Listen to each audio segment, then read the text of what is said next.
এখন কলেজত বিভিন্ন কিছুমান জনপ্ৰিয় চৰিত্ৰই গোটেই বছৰটো পঢ়ি পেলাই ফেল কৰিলে। ফেল কৰাৰ পাছত প্ৰিন্সিপালৰ লগত কাজিয়া কৰিব যায় প্ৰিন্সিপালৰ কেবিনত। প্ৰিন্সিপাল হ'ল হিমন্ত বিশ্ব শৰ্মা।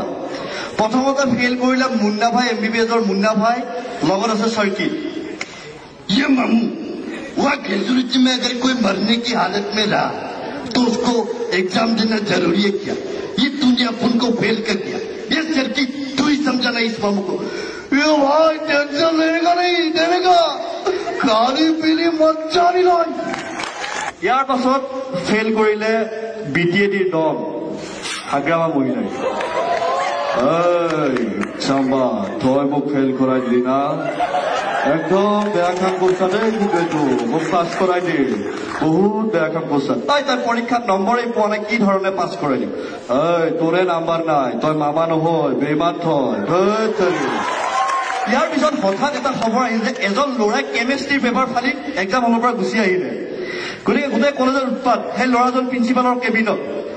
তই যে কেমেষ্ট্ৰিৰ পেপাৰখন ফালিলি কিহৰ কাৰণে, তই কি কৰিবি? এই ডিগ্ৰীটো মোক নালাগে। প্ৰথম কথা এইটো মোৰ ডিগ্ৰী নহয়, এইটো বেলেগে লওঁ। ইউ কেনট ডিক্টেট মি। তাৰপিছত তই কি তই কি কৰি খাম বুলি ভাবিছ? তো মিউজিক ইজ মাই লাইফ, মই মিউজিক কৰিম প্ৰথম কথা, এইটোৱে কথা। আৰু আজি মই চাইকেল লৈ ওলাই গৈছো।